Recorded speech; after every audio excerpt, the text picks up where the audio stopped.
qui bouleverse aussi le déroulé de la Transat Jacques Vabre. Oui, à 4 jours après le départ officiel, ça vous a peut-être échappé, mais il y a toujours des dizaines de skippers qui attendent désespérément de savoir quand ils vont pouvoir partir, et ce, parce qu'une grande partie de la flotte est toujours coincée au port, Martin Lange. Oui, exactement, Céline. 90 bateaux bloqués au port. Ils étaient 95 dimanche sur la ligne de départ, mais seuls 5 ont pris la direction de la Martinique. Ce sont les ultimes, ces trimarans géants, les plus gros bateaux, les plus rapides aussi. Tellement rapides qu'ils ont pu éviter la tempête. Pour les autres, le délai était trop court. 50 bateaux sont donc allés s'abriter au port de Lorient et 40 n'ont même pas pu prendre le départ du tout. Les IMOCA, ce sont des monocoques de près de 20 mètres, mais vous imaginez que 40 bateaux de 20 mètres, ça prend de la place.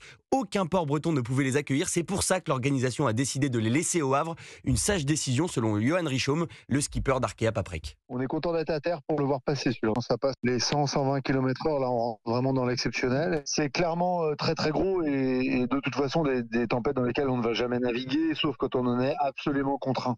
En attendant une nouvelle date de départ, il a fallu protéger les bateaux.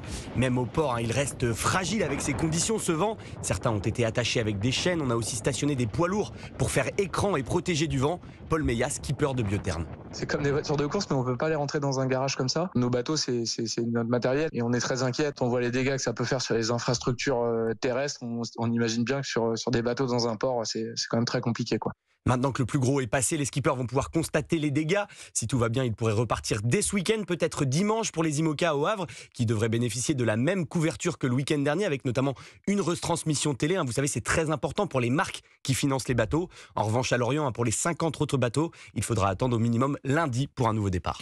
Merci Martin Lange pour toutes ces précisions pour Europe 1, et effectivement compliqué de ranger un bateau dans un garage.